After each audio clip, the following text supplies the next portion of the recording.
बिकने वाली किताब है तो वो है बाइबल। समझ रहे मेरी बात? Yes. दुनिया में सबसे ज्यादा बिकने वाली किताब क्या है? बाइबल है। क्योंकि ये जो बाइबल है इस रीति से लिखा गया, प्रभु ने अपने बंदों से बातें की, उन्होंने सुना और वैसे ही लिखा जैसे परमेश्वर ने बताया।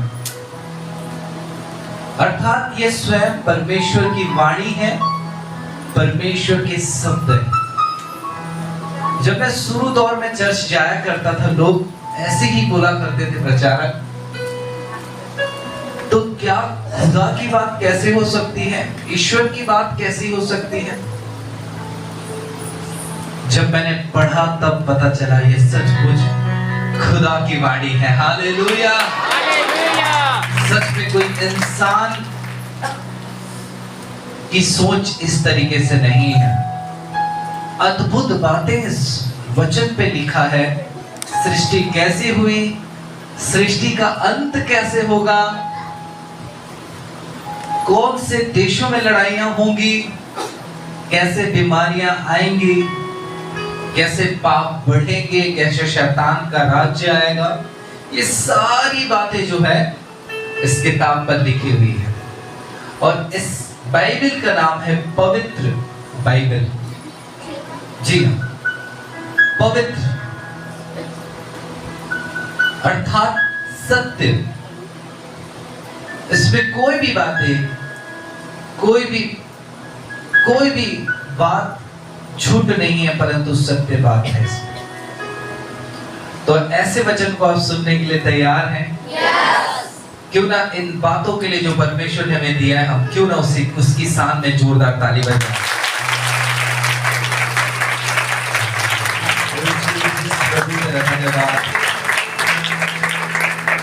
तो आइए हम प्रभु के वचन में चलें। हम इन दिनों सीख रहे हैं पवित्र आत्मा से भरना। समझ रहे हैं? पवित्र आत्मा से भरना। और हर एक व्यक्ति को जरूरी है पवित्र आत्मा से भरना। हाँ, परमेश्वर के लोगों, और परमेश्वर अपनी आत्मा देकर आपको भरना चाहता है। और जो व्यक्ति उस आत्मा को प्राप्त कर लेते हैं, सच में वो शक्तिशाली बन जाते हैं। जी हाँ, उसमें कोई शैतान का जोर नहीं होता, न शैतान का काम होता है, परंतु उस बंदे के द्वारा बड़े बड़े काम होते हैं और साथ ही साथ वो बंदा पूरी रीति से बदल जाता है। जी हाँ, और आज भी मैं सिखाना चाहूंगा कि हम कैसे उस आत्मा को प्राप्त करें, पवित्र आत्मा को प्राप्त करें। हम देखते हैं परमेश्वर के लोगों, दाऊद के ऊपर पवित्र आत्मा उतर आया। वो एक चरवाहा था, साधारण जिंदगी जीने वाला व्यक्ति था। 8 भाई थे, कुछ भाई लड़ाई में जाया करते थे और छोटा जिसका नाम दाऊद है, वो क्या करता था? भेड़ बकरियों को चराया करता था। लेकिन जब प्रभु का अभिषेक इसके जिंदगी में आया, बड़े बड़े कार्य होने लगे। उसने गोलियात को हराया, एक शक्तिशाली व्यक्ति को हरा दिया। हम देखते हैं उसके बाद में कैसे उसने शत्रुओं को हराया। हम देखते हैं उसके बाद में, हम आगे पढ़ते हैं तो परमेश्वर ने उसे इस्राएल का राजा बनाया। इस्राएल का राजा बनाया, इस्राएल देश का राजा बनाया। और हम बाइबल पढ़ते हैं तो वो अभिषेक उसके साथ था। उसने कोई भी युद्ध हारा ही नहीं, हर युद्ध को उसने जीता, बड़े से बड़े युद्ध को उसने जीता। हाँ, परमेश्वर के लोगों, साधारण जिंदगी से परमेश्वर ने उसे महान होने की जिंदगी सौंपी। और प्रभु ने उसके जीवन के द्वारा लोगों को आशीर्वादित किया, ऐसा वचन में लिखा है। जब वो अभिषेक उतरता है तो सच में हर प्रकार के बंधने टूटने लगते हैं। वचन में लिखा है अभिषेक के कारण जुआ टूटा जाएगा, तोड़ा जाएगा। आपके जीवन में कोई प्रकार का कभी जुआ क्यों ना हो, वो चाहे बीमारी का जुआ क्यों ना हो, चाहे श्राप का जुआ क्यों ना हो, चाहे शैतानी शक्तियों का बंधन आपके जिंदगी में क्यों ना हो, परंतु जब पवित्र आत्मा आप पर आएगा आप पूरी रीति से आजाद हो जाएंगे। हाँ परमेश्वर के लोग, प्रभु चाहता है कि आप आजाद हो। और उस अभिषेक को पाने के लिए बहुत ही जरूरी है परमेश्वर के लोगों आपको। और मैंने बताया था एक व्यक्ति के ऊपर पवित्र आत्मा का अभिषेक उतरा जिसका नाम एलीशा है। एलीशा साधारण जीवन जीता था, उसकी जिंदगी में कोई चिन्ह और चमत्कार नहीं था, लेकिन जब उस पर अभिषेक उतरा यरदन नदी को उस चादर से मारा, यरदन नदी दो भाग हो गया। हम देखते हैं वो जो बोलता वैसे ही उसकी जिंदगी से हुआ करता था। उसने मुर्दों को भी जिलाया। अद्भुत अद्भुत कार्य एलीशा के द्वारा परमेश्वर ने किया, क्योंकि प्रभु का आत्मा उसके संग था। प्रभु का आत्मा उसके संग था। परमेश्वर के लोगों, अकाल में कैसे एलीशा को परमेश्वर ने उपयोग किया, क्यों ये सारे काम क्यों हो रहे हैं? पवित्र आत्मा के द्वारा हो रहे हैं। जब उसका भी समय आया, वो भी मरा और उसको दफनाया गया। वचन कहता है परमेश्वर के लोगों, उसके कब्र में एक मुर्दे को रखा गया। उसकी हड्डी जैसे टच हुई तो वचन में लिखा है उसके हड्डी में अभिषेक था और उस अभिषेक के कारण मुर्दा भी जीवित हो गया। ये अभिषेक की सामर्थ्य है, ये अभिषेक की शक्ति है। यीशु मसीह पर भी वही अभिषेक था और उसी अभिषेक से वो शैतान के सब सताए हुए को चंगा करता था और भलाई करता हुआ फिरा, लोगों के जीवन में कार्य करता फिरा। बड़े बड़े चिन्ह और चमत्कार यीशु मसीह के जीवन से हुए, क्योंकि यीशु मसीह पवित्र आत्मा की सामर्थ्य से भरा हुआ था। मैं आपसे कहना चाहता हूं, जब आप उस सामर्थ्य को आप प्राप्त करेंगे, आपकी जिंदगी साधारण नहीं होगी। हो सकता है आप साधारण जीवन जी रहे हैं, लेकिन जब वो अभिषेक आपके जिंदगी में उतर आएगा, आप साधारण नहीं होंगे। परमेश्वर के लोगों, आपकी पहचान, आपकी छवि साधारण नहीं होगी। मेरी भी कहानी ऐसी है, जब मैं प्रभु को नहीं जानता था, हमारे घर में हम भी एक बड़े दुख और पीड़ा के साथ प्रभु यीशु के पास में आए। मेरे पिताजी शराब पीने के कारण उनकी मृत्यु हो गई और मैं और मेरी माँ रह गए। बड़े भैया जो है, हमारी परिस्थिति इतनी खराब थी, वो छोड़कर चले गए। 14 साल तक वो घर नहीं लौटे। एक के बाद एक हमारी जिंदगी में मुश्किलों का पहाड़ था। मैं बचपन में, चाहे मुझे पढ़ाई आए या ना आए, लेकिन एक चीज सोचा करता था, मेरी जिंदगी कभी बदलेगी नहीं, क्योंकि हम बचपन से देखते आ रहे थे कि चारों तरफ से समस्या ही समस्या। लेकिन जब मैं प्रभु के पास आया, मैंने इस वचन को पढ़ा, तो वचन में ऐसा लिखा है, परमेश्वर हमारी जिंदगियों को बदल देगा। वो हमारी शोक की जिंदगी को आनंद में बदल देगा। मैंने विश्वास किया उस कलाम पर, और सच में मैं भी उस अभिषेक को पाने के लिए वो करते गया। प्रभु का अभिषेक मुझ पर हुआ और परमेश्वर के प्यारों, सचमुच उस अभिषेक के द्वारा प्रभु ने बड़े बड़े कार्य किए। आपकी जिंदगी में हुए हैं बड़े बड़े काम उस अभिषेक की सामर्थ के द्वारा, पवित्र आत्मा के अभिषेक के द्वारा। कभी भी आप ऐसे विचार मत कीजिएगा पास्टर मनोज लोगों को ठीक करते हैं। मैं आपको सच्चाई बता देना चाहता हूँ, प्रभु का आत्मा जो मुझ पर है, वो अभिषेक लोगों को चंगा करता है। क्या इस बात के लिए आप ताली बजा सकते हैं? और क्यों प्रभु आपकी जिंदगी में आना चाहता है, क्यों आपके जीवन में प्रवेश करना चाहता है प्रभु? वचन में ऐसा लिखा है, क्या तुम नहीं जानते तुम्हारी देह पवित्र आत्मा का मंदिर है? समझ रहे हैं? परमेश्वर इंसान के हाथ के बनाए हुए मंदिरों में नहीं रहता है, परमेश्वर अपने बनाए हुए मंदिर में रहता है। जी हाँ, वो आपके अंदर चलना फिरना चाहता है, आपसे बातचीत करना चाहता है, अपनी उपस्थिति और मौजूदगी को आपके जीवन में प्रकट करना चाहता है। आप कभी भी, आप अकेले भी हो, अकेले भी रहोगे, सच में आपको कभी अकेला फील नहीं होगा, क्योंकि उसकी उपस्थिति आपके साथ होगी। सच में वो अभिषेक, वो पवित्र आत्मा की सामर्थ्य आप पर प्रभु देना चाहता है।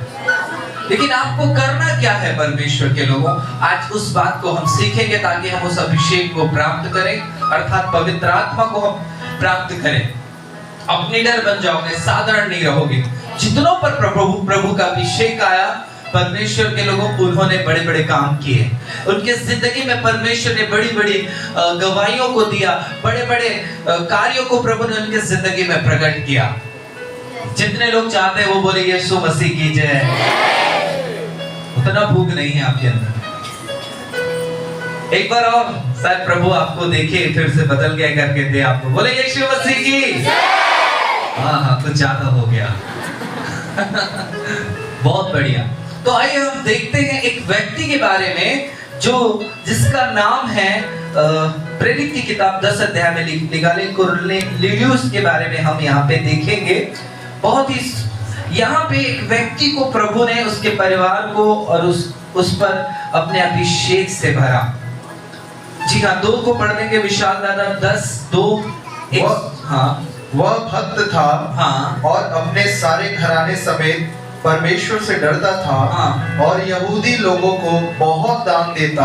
हाँ, और बराबर परमेश्वर से प्रार्थना करता था। और उसने दिन के तीसरे पहर के निकट दर्शन में स्पष्ट रूप से देखा कि परमेश्वर का एक दूत उसके पास भीतर आकर कहता है, हे कुरनेलियुस।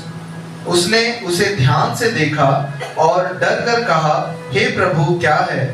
उसने उससे कहा, तेरी प्रार्थनाएं और तेरे दान स्मरण के लिए परमेश्वर के सामने पहुंचे हैं, और अब याफा में मनुष्य भेजकर समौन को, जो पतरस कहलाता है, बुलवा ले। वह समौन चमड़े का धंधा करने वाले के यहाँ अतिथि है, जिसका घर समुद्र के किनारे है।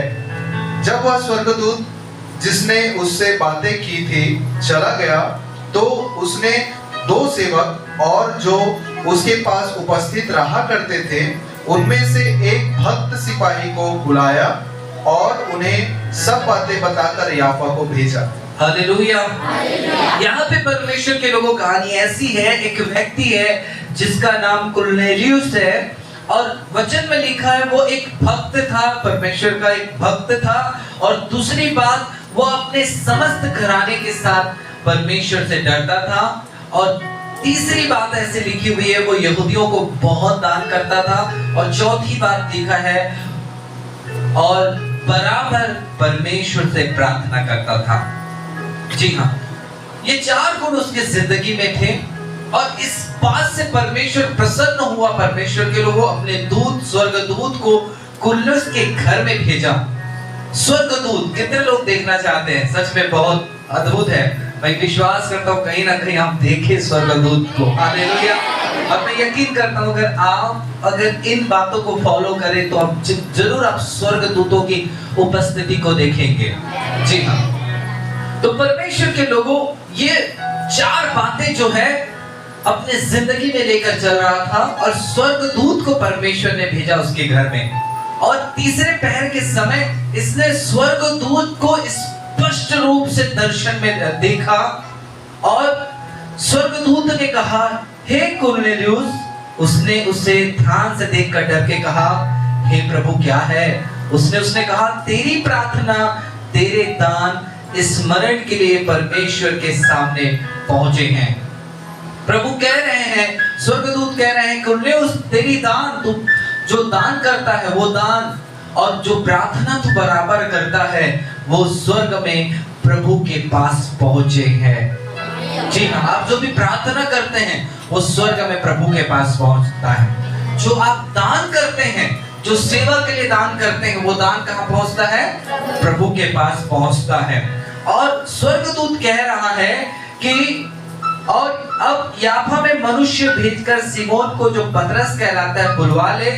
वह सिमोन चमड़े का धंधा करने वाले के यहाँ अतिथि है, जिसका घर समुद्र के किनारे है।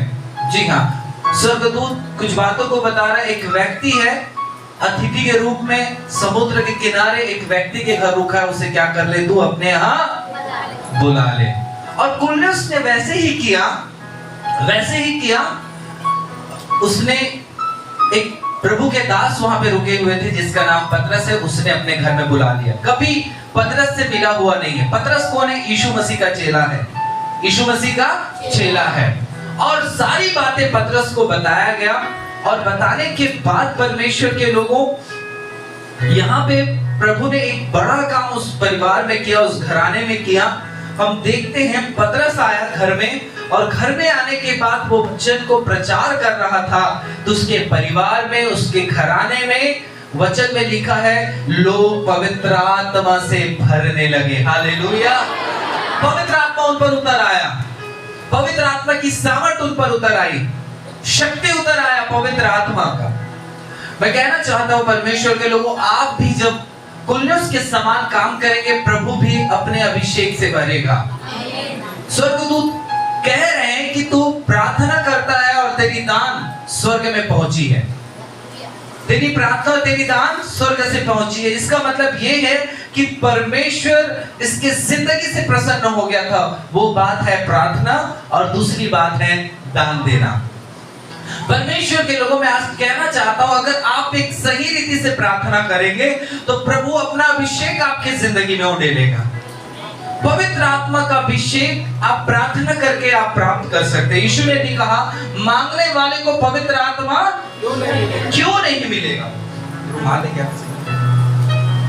क्यों नहीं मिलेगा? पवित्र मांगना है आपको, प्रभु मुझे अपनी आत्मा से भरिए। बराबर प्रार्थना करना है, रोज सुबह प्रार्थना करना है। दाऊद कहता है, भोर को मेरी वाणी तुझे सुनाई देगी। अगर हमारा जीवन प्रार्थना का जीवन होगा तो प्रभु अपना अभिषेक आपके जिंदगी में उड़ेलेगा। हम कई बार प्रार्थना नहीं कर पाते। जी हाँ, हमें कई प्रकार के कामों में हम पहले चले जाते हैं। मैं आपसे कहना चाहता हूं, जब आप प्रार्थना करेंगे तो कोई भी बातें आपसे कठिन नहीं होगी। प्रार्थना एक व्यक्ति को आगे बढ़ाता है, प्रार्थना एक व्यक्ति को शक्तिशाली बनाता है, प्रार्थना एक व्यक्ति को ताकतवर बनाता है।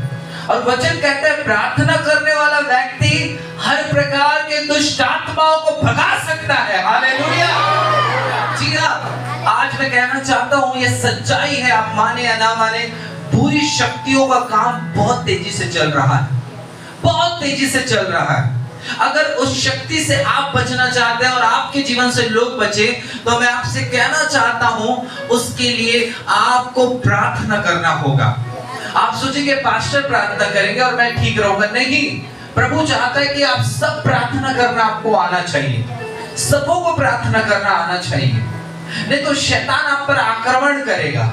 मैंने अपने सेवा जीवन में मैंने देखा है, जो व्यक्ति प्रार्थना का जीवन जीता उस पर मैं कभी शैतानियत का काम होते हुए मैंने नहीं देखा, शैतान का काम होते हुए मैंने नहीं देखा। शैतान का काम कभी भी आपके जिंदगी में नहीं होगा। बोले ना जी आमीन। कोई तंत्र मंत्र जादू टोना आपके जिंदगी में नहीं चलेगा, उसका काम पूरी रीति से खत्म है। प्रार्थना करना मतलब है परमेश्वर से बातचीत करना। और कुरनेलियुस जो है बराबर प्रार्थना करता था, रोज सुबह प्रार्थना करता था, हो सकता है वो रोज शाम को बराबर प्रार्थना करता था। आपको प्रार्थना के लिए समय निकालना होगा। सच में आप ये करके देखिए, परमेश्वर आपसे बातचीत करना चाहता है। क्यों? परमेश्वर आपसे बातचीत करना चाहता है। वचन में लिखा है, तू मुझसे प्रार्थना कर, मैं तेरी प्रार्थना को सुनकर बड़ी से बड़ी और कठिन बातें बताऊंगा जो तू अभी नहीं समझता है। आपको बड़ी बड़ी बातों को परमेश्वर प्रकट करेगा जब आप परमेश्वर से प्रार्थना करेंगे। प्रार्थना का जीवन होना बहुत जरूरी है। हम कई बार गलत चीजों में हम अपना समय जाया कर रहे हैं। टीवी, मोबाइल, जितना ईमानदार टीवी और मोबाइल के लिए है, उसे बंद करके प्रार्थना कीजिए, आपकी जिंदगी बदलने लगेगी। और आपकी जिंदगी तो बदलेगी, लेकिन आप कई सारे जो टूटे हुए लोगों के जो दुखित है, परेशान है, प्रभु आपके जीवन के द्वारा उनके जीवन में आनंद से भर देगा। जी, तो आज आप निर्णय लीजिए, मैं बराबर प्रार्थना करने वाला बनूंगा। जी, और दूसरी बात, कुर्नेलियुस की जिंदगी से प्रभु प्रसन्न थे, वो है दान। दान करना, दान करना बहुत ज्यादा जरूरी है परमेश्वर के लोगों। जब आप भलाई करने के लिए अपना दान और अपना बीज बोते हैं, अपना पैसा धन प्रभु के कार्यों में लगाते हैं, तो परमेश्वर आपको अद्भुत रीति से बढ़ाता है, अद्भुत रीति से बढ़ाता है। नीति वचन 11:24 को एक बार पढ़ लीजिए, 11:24 को पढ़ लीजिए।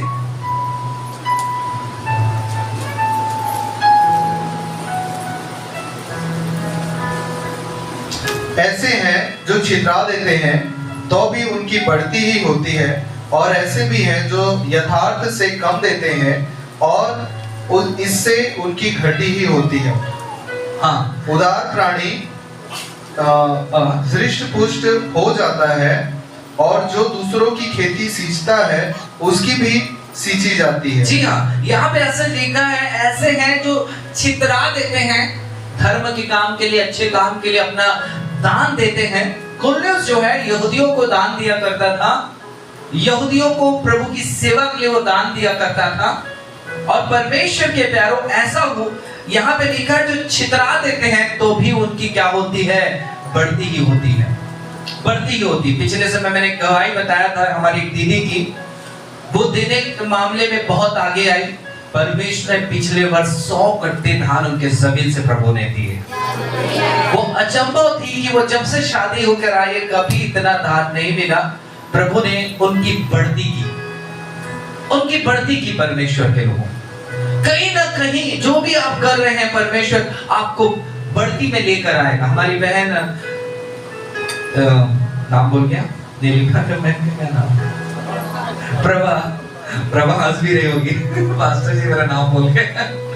प्रभा बीते दिनों प्रभु की सेवा के लिए वो दान की, और प्रभु का धन्यवाद कि परमेश्वर ने, मैंने उनके जिंदगी में आशीष देखा, और वो शुक्रवार को भी गवाही बताई।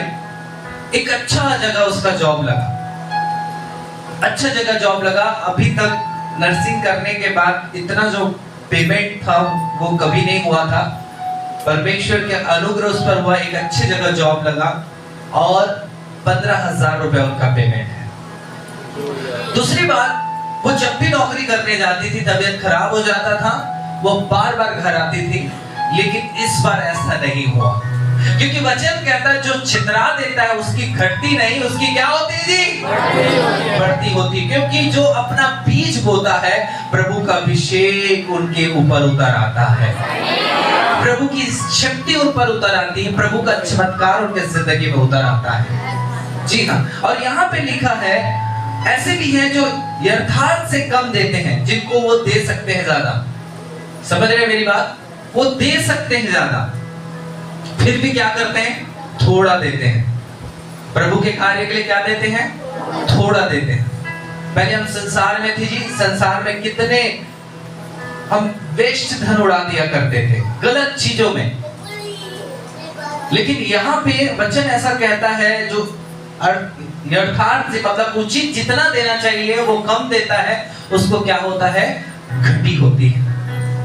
क्या होती है जी, घटी होती है। कई लोग ऐसे भी हैं जो दशमांश की राशि को भी क्या कर लेते हैं, जो प्रभु को देना है वो प्रभु को ना देकर अपने जीवन में यूज करते हैं। मैं आपसे कहना चाहता हूं, ये आपके जीवन में घटियों को लेकर आएगी, ये आपके जीवन में तरक्की को लेकर नहीं आएंगे। आप जितना उचित प्रभु को भेंट देना है तो आपको देना है, जितना उचित आपको दशमांश देना है, दशमांश देना है। हम जानते हैं प्रेरितों के काम में जिन्होंने जमीन बेचा और निर्णय लिया था, ये सारा जमीन का पैसा हम प्रभु के भवन, प्रभु की सेवा के लिए देंगे। और जब ये जमीन बेचे, और जमीन बेचने के बाद में ऐसा हुआ परमेश्वर के प्यारों, ऐसा हुआ कि पैसे देख के इनके अंदर लालच आ गया। क्या आ गया, लालच आ गया। निर्णय क्या किए थे कि इस पूरे जमीन का पैसा जो है हम प्रभु यीशु की सेवा के लिए देंगे, और वो कुछ पैसा रख लिए और ले जाकर प्रभु के दास को देने लगे। प्रभु का आत्मा जानता था कि इन्होंने क्या कर लिया है, उस रुपए की चोरी कर ली है। और प्रभु के आत्मा ने अर्थात पवित्र आत्मा ने जो पतरस के अंदर था, पवित्र आत्मा ने बता दिया कि इन्होंने क्या कर दिया है, कुछ रख छोड़ा है। और आकर क्या बोल रहे हैं, हम पूरा दे रहे हैं। हम क्या दे रहे हैं, पूरा दे रहे हैं। और क्या हुआ परमेश्वर के लोगों, हम जानते हैं उनकी वहीं पे मृत्यु हो गई। उसकी पत्नी भी यही बोलने लगी, कि हाँ हमने इतना में किया है, और उसकी भी वहीं पे मृत्यु हो गई। हम जिस परमेश्वर की आराधना करते हैं वो साधारण परमेश्वर नहीं है, वो साधारण ईश्वर नहीं है। वो आपके जीवन में ईमानदारी चाहता है, पवित्रता ही चाहता है, विश्वास योग्य जीवन चाहता है। समझ रहे हैं मेरी बात? हम जब विश्वास करते हैं, जब हम प्रभु को देते हैं, तो प्रभु हमारी हर घटियों को पूरी करता है। हाँ परमेश्वर के लोगों, आपके लिए परमेश्वर कहीं ना कहीं द्वार खोलेगा, कहीं ना कहीं रास्ते खोलेगा। इसलिए लिखा है सारे दशवांश भंडार में लेकर आओ, अर्थात भवन में लेकर आओ सारा दशवांश। कई बार हम देने के प्रति ईमानदार नहीं रहते, इसलिए अभिषेक हमारे जिंदगी में नहीं आता। सारे दशवांश का मतलब ये है परमेश्वर के लोगों को, चाहे धन का दशवांश हो, बीज का दशवांश हो, चाहे फलों का दशवांश हो, चाहे भेड़ का दशवांश हो, बकरी का दशवांश हो, मुर्गी का दशवांश हो, जो भी चीजें आपके पास है, सब चीजों का 10वां भाग जो है परमेश्वर को देना है। और वचन कहता है जब तुम ऐसा करोगे तो मैं आसमान के झरोखों को खोलकर अपरंपार की आशीष की वर्षा करूंगा। ऐसा लिखा है, अपरंपार की आशीष की वर्षा करूंगा। जब हम सही रीति से प्रभु को देते हैं, उसको जो अच्छा लगता है वैसा हम दान करते हैं, तो सच में खुदावन हमारे लिए आसमान के झरोखों को खोलकर हमें बढ़ाता है। मैं इस जगह पर बहुत सारे लोगों को जानता हूं, जब वो प्रभु में आए थे तो उनकी जिंदगी ऐसी नहीं थी, लेकिन जब वो निश्चय ही वचन को सुनकर वो मानना चालू किए, प्रभु उन्हें बढ़ाना चालू किया परमेश्वर के लोगों। हाँ परमेश्वर के लोगों, हम अभिषेक को प्राप्त करना है तो हमें ईमानदारी से अपना दान प्रभु को देना है। प्रभु चाहता है कि उस दान की राशि से लोगों की भलाई हो, उस दान की राशि से लोगों का कल्याण हो, उस दान की राशि से प्रभु का राज्य बढ़े, उस दान की राशि से सुसमाचार फैले। हालेलुया। जी हाँ, जब आप ये काम करेंगे तो प्रभु आपके लिए द्वारों को खोलेगा। लिखा भेंट जब हम प्रभु को देते हैं तो प्रभु हमारे लिए द्वारों को खोलता है। जो बहुत बोता है वो बहुत काटता है, जो थोड़ा बोता है वो थोड़ा ही काटता है। अगर आप प्रभु में आप बढ़कर कर रहे हैं, प्रभु आपके लिए भी बढ़कर करेगा। जैसे कि हम उस विधवा के बारे में देखते हैं जो भारी अकाल में थी और लकड़ियां बिक रही थी, बस उस थोड़ा सा तेल था और एक मुट्ठी मैदा था, उसको बनाकर खाकर मरने वाले थे। माँ और बेटा मरने वाले थे।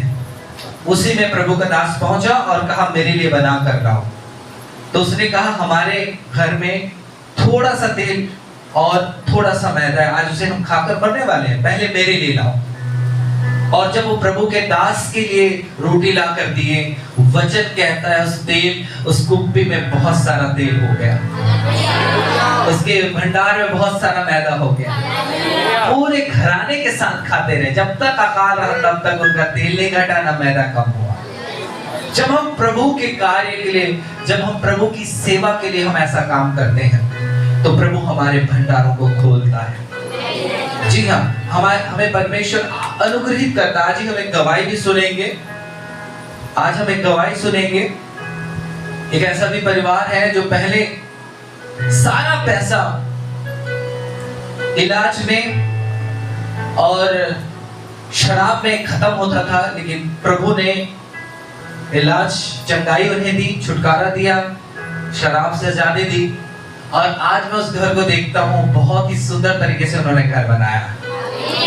अर्थात जब आप प्रभु को देते हैं तो आपका जो वेस्ट जहां जा रहा है धन, प्रभु उन द्वारों को बंद कर देता है। जी हाँ, द्वारों को बंद कर देता है। तो ईमानदार बने, मेरे कहने का मतलब, ताकि वो अभिषेक को प्राप्त करे, पवित्र आत्मा की सामर्थ को आप क्या करें, प्राप्त करें। देखिए यहाँ पे एक वचन निकाल लीजिए 58 यशाया उसका 7 को जब हम पढ़ते हैं तो यहाँ पे जब हम देते हैं तो ही परमेश्वर हमारे लिए कार्य करता है, तो ही हमारे लिए प्रभु अनुग्रह देता है। 7 को पढ़ दीजिए। 7, क्या वह यह नहीं है कि अपनी रोटी भूखों को बांट देना, हाँ, अनाथ और मारे मारे फिरते हुओं को हाँ, अपने घर ले आना, हाँ, और किसी को नंगा देखकर हाँ, वस्त्र पहनाना, हाँ, और अपने जाति भाइयों से अपने को न छिपाना, हाँ, तब तेरा प्रकाश पाँव फटने के समान चमकेगा, हाँ, और तू शीघ्र चंगा हो जाएगा। हाँ, तेरा धर्म तेरे आगे आगे चलेगा, यहोवा का तेज तेरे पीछे रक्षा करते चलेगा। जी हाँ, यहाँ पे लिखा है कि अपनी रोटी भूखों को बांट देना, और जो मारे मारे फिरते हैं उनको अपने घर में ला लेना, जो नंगे हैं उनको देखकर वस्त्र पहनाना, और अपने जाति भाइयों से अपने आप को ना छिपाना, तब तेरा प्रकाश पाँव फटने के समान चमकेगा और तू शीघ्र चंगा हो जाएगा। जब आप धर्म के काम के कारण आप अपना धन लगाते हैं तो प्रभु बोलता है तू शीघ्र चंगा हो जाएगा, तेरा प्रकाश तुझ पर पड़ेगा। और यहाँ पे लिखा है, देखिए बहुत सुंदर बात, तेरा धर्म तेरे आगे आगे चलेगा। धर्म का मतलब कृपा, भलाई, है ना, लोगों के जीवन में कल्याण करना। जब हम धर्म का काम करते रहेंगे तो प्रभु का वचन कहता है तेरा धर्म तेरे आगे आगे चलेगा और यहोवा का तेज तेरे पीछे रक्षा करते चलेगा। तो धर्म का काम करते रहेगा तो प्रभु तेरे पीछे तेरी रक्षा करते रहेगा। हाँ, परमेश्वर के प्रभु बड़ी आशीष है। प्रभु की उपस्थिति हमारे जिंदगी में आती है जब हम लोगों का कल्याण करते हैं। मैं आज कहना चाहता हूं, आप मतलबी ना बने, स्वार्थी ना बने, मैं मेरा परिवार अच्छा रहे। प्रभु ने इंसानों को बनाया और हम सब एक ही जगह से पैदा हुए हैं। वो गोरों को परमेश्वर ने अलग नहीं बनाया, वो कालों को परमेश्वर ने अलग नहीं बनाया। जी हाँ, सांवले लोगों को अलग नहीं बनाया, प्रभु ने एक ही बनाया। लेकिन इंसानों ने भेदभाव करके बांट दिया। कुरनेलियुस के बारे में पढ़ोगे तो वहां पे भी ऐसा था, अन्य जाति और यहूदी लोग एक साथ नहीं रह सकते थे, एक साथ नहीं रह सकते थे। ऐसा नियम था, मतलब पाप माना जाता था अन्य जातियों के साथ रहना और यहूदी लोगों के साथ रहना। तो पतरस को प्रभु ने बताया, जिसको मैंने शुद्ध ठहराया है उसको तू अशुद्ध मत कहा। वहां पे लिखा हुआ, जब आप पढ़ेंगे तो तब पतरस को सारी बातें समझ आई और वो कुरनेलियुस के घर में जाके प्रचार किया, और घर में प्रचार किया और पवित्र आत्मा का अभिषेक उतर आया। वहां पे भी भेदभाव को प्रभु ने खत्म किया, भेदभाव को खत्म किया। आज मैं कहना चाहता हूं, भेदभाव किसी को नहीं समझना है, फलाने जाति का है तो ये जाति का है, नहीं। परमेश्वर सबसे एक जैसा प्रेम करता है। अगर आप चाहते हैं कि मेरे जिंदगी में काम हो तो आपको अपनी सोच विचारधाराओं को बदलना होगा। मैं आज पूछना चाहता हूं, क्या आज आपने अपने जिंदगी में भलाई का काम किए हैं? आज हो सकता है हमारी जिंदगी में इतनी विपत्तियां चल रही है, उसका कारण हम स्वयं हैं। हमने लोगों के पीछे ध्यान नहीं दिया ना, हमने दूसरों के दुखों को नहीं समझा। शायद दूसरों के दुखों को देखकर हमने हंसा हो, हमने आनंद मनाया हो। लिखा है, तेरे पहली ठोकर खाए तो तू आनंद नहीं मनाना, तू मगन मत होना। तेरा शत्रु अगर कहीं ठोकर खा जाए फिर भी तुझे मगन नहीं होना है। हाँ, परमेश्वर के लोग, कई बार हमारे कर्म ही के कारण हम बहुत सारी चीजों को भुगतते रहते हैं। लेकिन आज मैं एक अच्छी बातें मैं आपको बता रहा हूं, अगर आज अपने जिंदगी को सही करेंगे, प्रभु कहता है तब तू शीघ्र चंगा हो जाएगा, तो तब तू शीघ्र चंगा हो जाएगा। आप ये इस मानसिकता में मत रहिए कि मैं प्रार्थना होगा तो चंगाई। आपको मैं बता रहा हूं, भलाई का काम करो, प्रभु आपको चंगाई देगा, छुटकारा देगा। आज भी अम्बागढ़ चौकी की कलीसिया ऐसे लोगों को जिनको कोई पूछती नहीं है, जिनके घर में लोग जाते नहीं हैं, आज बहुत सारी माताएं वहां जाकर उनकी सेवा करते हैं। पिछले बार भी एक माँ का तबीयत बहुत जोर से खराब हो गया था। अगर यहाँ के लोग चंदा नहीं करते, इलाज नहीं करते तो उसकी मृत्यु हो जाती। उस माँ ने मुझे पकड़ के कहा, बेटा मुझे एक बार बचा दे, एक बार बचा दे। और मैं सच में बिल्कुल व्याकुल हो उठा और मैंने कहा कलीसिया चंदा कीजिए, अभी इलाज करने की जरूरत है। और कलीसिया ने, आप सबों ने बूंद बूंद करके 40,000 रुपए उनके लिए इकट्ठा किए और वो माँ ने जीवन दान को प्राप्त की। प्रभु का वचन कहता है तेरा धर्म तेरे आगे आगे चलेगा और यहोवा तेरे पीछे तेरी रक्षा करेगा। यस, हाँ परमेश्वर के लोग, मैं कल ही एक गवाही बता रहा था। मैं एक दुष्ट शक्ति निकालने के लिए एक बहन के घर में गया हुआ था और वो दुष्ट शक्ति कहने लगा, ओ पास्टर मनोज इसे छोड़ दे, छोड़ दे, नहीं तो हमारा पूरा पलटन तुम्हारे परिवार की ओर जाएगा और तब तुझे पता चलेगा। शैतान ने कहा, मैंने कहा, और हम 10,000 लोग हैं, मैंने कहा इतना कम भीड़ लेके जा रहे, एक आध लाख लोग लेके जाओ तब मजा आएगा मुझे। दुष्ट शक्ति ने क्या कहा, हम जाते हैं तुम्हारे परिवार को हमला करने के लिए, हम जाते हैं तुम्हारे परिवार को नुकसान करने के लिए, खास करके वो मेरी बेटी दबोरा को नुकसान पहुंचाने के लिए हम जाते हैं। लेकिन जब जाते हैं तो स्वर्गदूत तलवार लेके खड़ा रहता है और उसी बात से हम वापिस आ जाते हैं, क्योंकि धर्म तेरे आगे आगे चलेगा और यहोवा का तेज, यहोवा का रक्षा सुरक्षा आपके पीछे चलेगा, रक्षा करेगा। ये सच्चाई है, प्रमाण है वचन का मेरे परमेश्वर। आप जहां पे भी जाएंगे प्रभु आपको दुर्घटनाओं से बचाएगा। इस समय हम आशीष के साथ एक भयानक दुर्घटना में थे, दोनों की मृत्यु होनी तय थी, लेकिन प्रभु ने हमें अद्भुत रीति से बचाया मेरे परमेश्वर, अद्भुत रीति से परमेश्वर ने बचाया। ऐसा नहीं होना चाहिए, नियम पूरा तहस नहस कर दिया परमेश्वर हमारे लिए। गिर कर हमें पूरे गाड़ी में जाके गिरना था, लेकिन अजीबो गरीब तौर से हम गाड़ी के साइड से ऐसा निकले।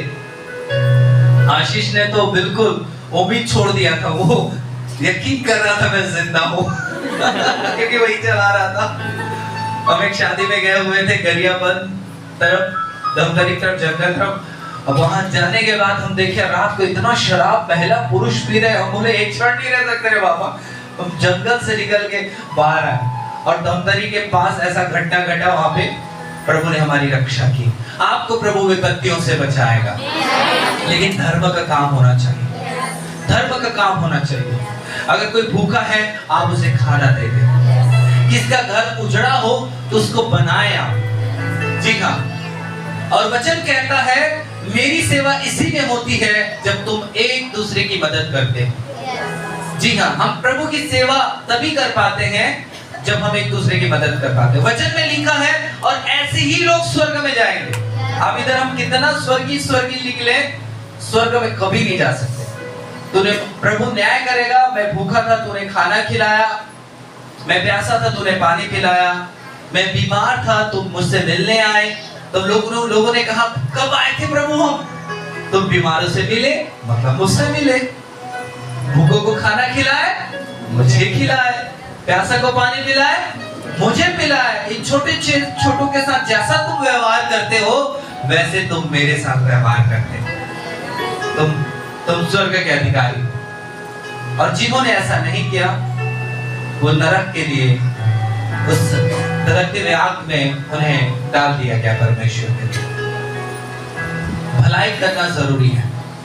आज ईमानदारी से अपना भेंट दशवांश गरीबों के लिए आप जरूर दीजिए। मैं आप सबों का धन्यवाद करता हूँ। पिछले दिनों आपने मणिपुर के लिए आपने राशि भिजवाया, मैं भी उसे भेज दिया हूँ।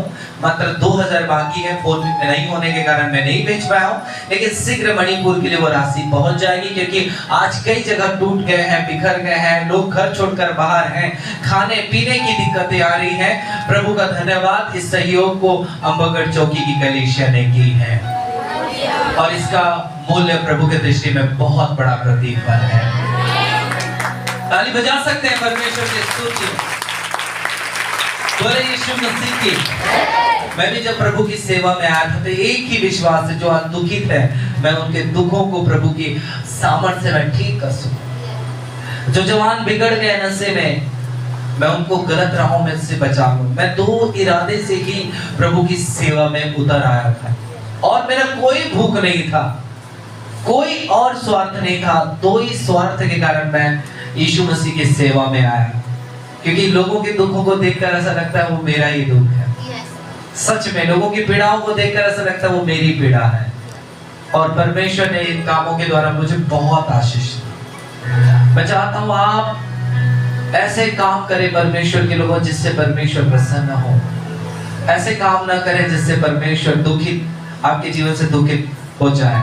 हम यशायाह के 58 में और आगे बढ़ते हैं। बहुत दिलचस्प बातें लिखी हुई हैं, आप सुनेंगे हैरान हो जाएंगे। इतनी बड़ी आशीष परमेश्वर जब हम लोगों की मदद करते हैं तो वो हमारे लिए कार्य करता है। तब तो पुकारेगा और यहोवा उत्तर देगा, तो दुहाई देगा और वो कहेगा मैं यहाँ हूँ। कई लोगों की प्रार्थना परमेश्वर नहीं सुनता है और वो कहते हैं मेरी प्रार्थना मेरा प्रभु सुनता ही नहीं, मेरी दुआओं को प्रभु सुनता नहीं, मैं मांगता और मुझे मिलता नहीं है। उसका एक कारण है परमेश्वर के लोगों की, हम लोगों की मदद नहीं कर पा रहे हैं ना, हम अपना हाथ उनके लिए खोल रहे हैं, उनके लिए खोल रहे हैं। जिस आप मांगेंगे प्रभु आपके लिए करेगा, बड़े बड़े अनोखे काम करेगा। जी हाँ, पिछले दिनों हम एक जगह में गए हुए थे और एक भाई का तबीयत बहुत जोरों शोरों से तबीयत खराब था। प्रभु का धन्यवाद, वहां पर जाने के बाद लगातार उनका इलाज राजनांदगांव में हो रहा था। डॉक्टरों ने भी हाथ उठा दिए और प्रभु का धन्यवाद, वहां जाने के बाद प्रार्थनाएं की हमने और प्रभु ने हमारी प्रार्थना सुनी। पता चला बीमारी के कारण वो बच्चा बहुत ज्यादा बीमार है। जब प्रार्थना हुई तो दुष्ट शक्ति प्रकट हुई। दुष्ट शक्ति ने कहा मैंने इस बच्चे को बीमार करके रखा है, लेकिन अब जा रही है। मैंने कहा तो क्यों जा रही है? वो बोलती है यहाँ प्रभु का बहुत ज्यादा प्रकाश है। हालेलुया। जी हाँ, और वो दुष्ट शक्ति सचमुच महिला के जीवन से चली गई। अब प्रार्थना करेंगे, प्रभु काम करेगा। और आगे पढ़ दीजिए विशाल। जब तू पुकारेगा और यहोवा उत्तर देगा, तू दुहाई देगा और वह कहेगा मैं यहाँ हूँ। यदि तू अंधेर करना और उंगली उठाना और दुष्ट बातें बोलना छोड़ दे। यहाँ पे लिखा है यदि तू, फिर से प्रभु कहता है यदि तू अंधेर करना, गलत काम करना बंद कर दे, उंगली उठाना और दुष्ट बातें बोलना मतलब गंदी बातें, गाली गलौज करना बंद कर दे, उदारता से भूखे की सहायता करे और उदारता से बढ़कर भूखों की तू मदद करे और दीन दुखियों को संतुष्ट करे। जो दीन दुखियों की संतुष्ट करे मतलब जो नीचे लेवल के लोग हैं, जो परेशान हैं, परिस्थितियां ठीक नहीं, उनको तू संतुष्ट करे। तब अंधियारे में तेरा प्रकाश चमकेगा। तब अंधियारे में तेरा प्रकाश चमकेगा। जो आपका जिंदगी अंधकार में है, समस्या में है, रोग में है, परेशानी में है, उस अंधकार में प्रभु की ज्योति चमकेगी। और तेरा घोर अंधकार दोपहर का सा उजियाला हो जाएगा। दोपहर सा उजियाला हो जाएगा। यहोवा तुझे लगातार लिए चलेगा। और यहोवा कहता है प्रभु तुझे लगातार, अर्थात प्रभु आपके संग रहेगा, आपको एक पल के लिए भी नहीं छोड़ेगा। वो लगातार प्रभु आपको अपने साथ लिए चलेगा। और लिखा है अकाल के समय वह तुझे तृप्त करेगा, तेरी हड्डियों को हरी भरी करेगा और तू सींची हुई बारी और ऐसे सोते के समान होगा जिसका जल कभी नहीं सूखता है। हालेलुया। प्रभु आपको हरा भरा बारी बनाना चाहता है, आपकी हड्डियों को हष्ट-पुष्ट करना चाहता है। आपकी रक्षा के लिए प्रभु सर्वदा आपके साथ रहना चाहता है। उसका कारण है दीन दुखियों को, भूखों को, जो अत्याचार है, जो कष्ट में है, उनकी मदद करें, उनकी सेवा करें, उनकी सहायता करें परमेश्वर के लोगों। तब प्रभु का ये बड़ा चमत्कार आपके जिंदगी में आ पड़ेगा। जी हाँ, और इस कारण प्रभु आपको अभिषेक देगा। आपके बराबर प्रार्थना के जीवन, आपके जिंदगी में अभिषेक उतर आएगा, पवित्र आत्मा का काम होगा। आपकी जिंदगी में लोगों की मदद करने के कारण, अपना बराबर दशवांश और भेंट देने के कारण प्रभु की शक्ति आपके जिंदगी में उतर आएगी। हम निकाले नीति वचन की किताब 3 अध्याय उसका 9 और 10 वचन को पढ़ देंगे, फिर हम देने के मामले को फिर स्टॉप करके हम एक दूसरे विषय में चलेंगे, फिर हम प्रार्थना करेंगे। अपनी संपत्ति के द्वारा, अपनी संपत्ति के द्वारा और अपनी भूमि की सारी पहली उपज दे देकर। मैंने कहा ना, कई बार हम धन तो कई मामले में हम अपने जीवनों को परमेश्वर के हाथों में नहीं देते। अपनी संपत्ति को भी परमेश्वर को देना है और भूमि की सारी पहली उपज। सारी पहली उपज का मतलब क्या होता है? दीदी लोग अच्छा से जानते हैं। सारी पहली उपज का मतलब क्या होता है? पहला फल। नाम बता सकते हैं? सब्जी हो गया, करेला हो गया, भाटा हो गया, हाँ ठीक है, लौकी हो गया। लाते हैं आप? ऐसा लाते हैं? हाथ उठाएंगे। देखो इतने सारे लोगों में इतने हाथ उठ रहे हैं।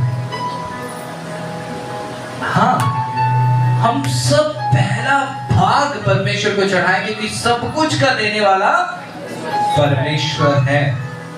परमेश्वर है। परमेश्वर के लोग हम मानते नहीं, हम आज्ञाओं को टाल देते हैं, हम नजरअंदाज करते हैं, लेकिन आपको पता है इस कारण प्रभु का अनुग्रह रुका होता है।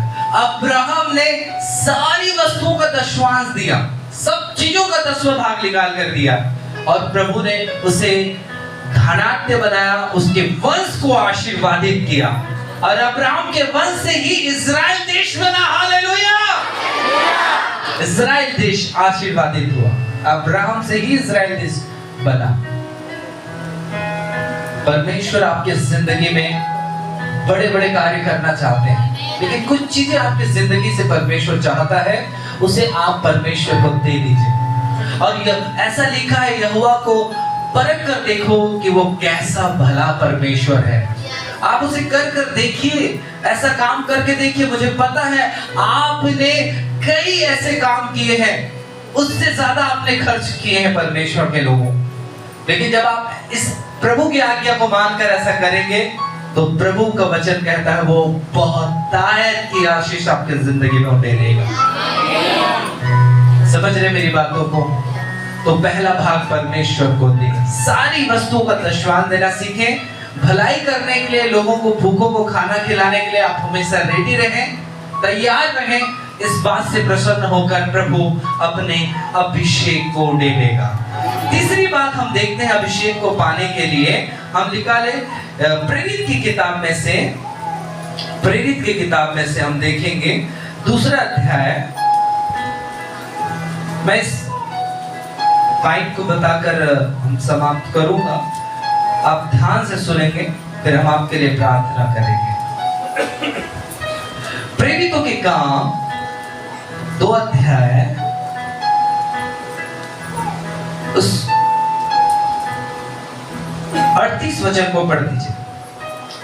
पतरस ने उनसे कहा, मन फिराओ और तुम में से हर एक अपने अपने पापों की क्षमा के लिए यीशु मसीह के नाम से बपतिस्मा ले, तो तुम पवित्र आत्मा का दान पाओगे। जी हाँ, यहाँ पे क्या लिखा है परमेश्वर के लोगों? क्या लिखा है? बहुत ही सुंदर। पतरस ने कहा मन फिराओ। मन फिराने का मतलब है पापों को छोड़ देना। किसको छोड़ देना? पापों को छोड़ देना, बुराइयों को छोड़ देना, शराब को छोड़ देना, निंदा को छोड़ देना, गंदे कामों को छोड़ देना, व्यभिचार को छोड़ देना। मन फिराओ, पश्चाताप करना, प्रभु हमने गुनाह किए, हमें क्षमा कर। और लिखा है यहाँ पे अपने पापों की क्षमा के लिए। किसके लिए जी? पापों की क्षमा के लिए बपतिस्मा लेना। जी हाँ, और किसी बात के लिए आपको बपतिस्मा लेने की जरूरत नहीं है। कोई कहेगा इसके लिए लो, इसके लिए कभी नहीं लेना है आपको। पापों की क्षमा के लिए। किसके लिए? पापों की क्षमा के लिए। देखिए, हम जन्म से लेकर अभी तक पाप करते हुए आए, हमारा पूरा जो मेमोरी भरा पूरा है पाप के कारण। समझ रहे? जो हम करते हैं वो हम पर आ पड़ता है। तो इस पाप के लिए यीशु मसीह इस धरती पर आया। न वो जाति बदलने, न धर्म बदलने नहीं आया, वो आया तो पापों के उद्धार के लिए आया। कि आपके जीवन से पाप को दूर करने के लिए आया और उसने अपने शरीर के हर एक लहू को बहाया। शरीर के हर एक लहू को इसलिए बहाया क्योंकि उसके लहू में वो सामर्थ है जिससे आपके पाप क्षमा हो जाते हैं। समझ रहे? अगर आप अभिषेक को तभी प्राप्त करेंगे जब आप अपने पापों को अपनी जिंदगी से दूर करेंगे। मैंने पिछले बार बताया, अपने पापों के लिए मर जाना, अपने गुनाहों के लिए मर जाना। मैं कहना चाहता हूं मेरी प्यारी कलीसिया, परमेश्वर की प्यारी कलीसिया से अभिषेक में पाना है तो आपको अपने जिंदगी से पापों को दूर करना होगा। और पापों को दूर करने के लिए, पापों की क्षमा के लिए, किसके लिए? पापों की क्षमा के लिए बपतिस्मा लेना है। आपको हाथ उठाएं।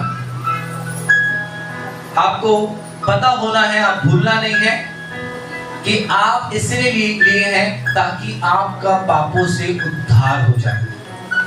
समझ रहे हैं? लिखा है जो विश्वास करे, बपतिस्मा ले, उसी का पापों से उद्धार होगा, ऐसा लिखा है। समझ रहे हैं जी? कभी भी अगर कोई बोले तो हम किसी बात के लिए नहीं, हम लिए हैं तो पापों के उद्धार के लिए।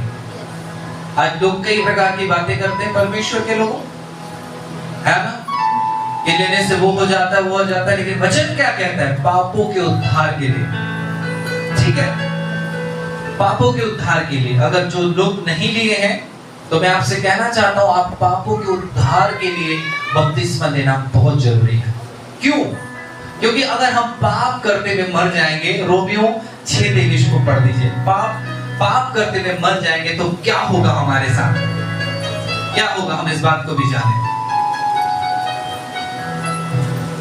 पाप करते हुए मर गए तो बाबा सबसे बड़ा मुसीबत हमने अपने जिंदगी में ले लिया है। क्योंकि पाप की मजदूरी तो मृत्यु है। पाप की मजदूरी मृत्यु है। परंतु सुनिए, पाप की मजदूरी मृत्यु का मतलब अगर बाइबल पढ़ेंगे तो पहली मृत्यु शारीरिक मृत्यु है, दूसरी मृत्यु है नरक में जाना। मतलब कितनी गंभीर बात है ये, कितनी गंभीर बात है ये। एक व्यक्ति दूर से आकर हमें एक छोटा सा खबर बताने के लिए आया कि कितना गंभीर बात है। यीशु स्वर्ग से उतर आया, अपनी जान दी, वो मरा इस बात को प्रकट करने के लिए। हाँ परमेश्वर के लोग, हम बचपन से सुनते आ रहे हैं स्वर्ग नरक सच में ये सच्ची बात है और पाप से उद्धार करने के लिए आया है, क्योंकि नरक इतना डेंजरस है। प्रभु ने उसकी कीमत चुकाई, आपके लिए पापों के लिए मरा। कौन आपके पापों के लिए मरा? कौन, किसने कीमत चुकाई है? जरा सोचिए। लक्ष्य भाई उस दिन प्रिंटर लेकर आए, लेकिन उस ऐसे ही नहीं आगे, उसकी कीमत चुकाई गई है, कीमत चुकाई गई है। और वो पैसे कितने मम्मी शायद कमाए हो, उनकी कितना तकलीफ हुआ होगा, वो आसानी से मिला क्या? नहीं मिला। उसके लिए उसके पीछे बलिदान है, उसके पीछे त्याग है, उसके पीछे पसीने बहे हैं, तकलीफ उठाया गया है, तब जाकर वो मसीह को भाई लेकर आया। उसी प्रकार आपके पापों के लिए यीशु मसीह ने इतने कष्ट सहे। उसे शौक नहीं था किलो में ठोक कर मर जाना, उसे काटो का ताज, वो आपके हर एक पापों का जो आपने हाथ से किया खिले ठुकवा दिया, पैर से किया खिले ठुकवा दिया। लिखा है हमारी बीमारियों के कारण उसे कोड़ों से मारा गया, मारने के बाद ऐसे मांस निकल जाया करता था। यीशु का चेहरा समझ नहीं आ रहा था, इतना लहूलुहान था। क्यों? क्योंकि हमने जो गुनाह किया है उसकी कीमत यीशु अदा कर रहे थे कि आप नरक ना जाए। ऐसा यीशु कर रहे थे कि आप उस नरक में प्रवेश ना करें। और लिखा है वचन में, उसने हम सबों के पापों को अपने ऊपर ले लिया, अपने गुनाह को ले लिया, अपने आपके अपराधों को अपने ऊपर ले लिया। और जब पाप ज्यादा होता है तो मरना बहुत जरूरी है। अगर कोई भाई बलात्कार कर दे तो उसे, अगर वो बहुत किया तो उसे, हमारा भारत देश का कानून, उससे मौत की सजा सुनाई जाती है।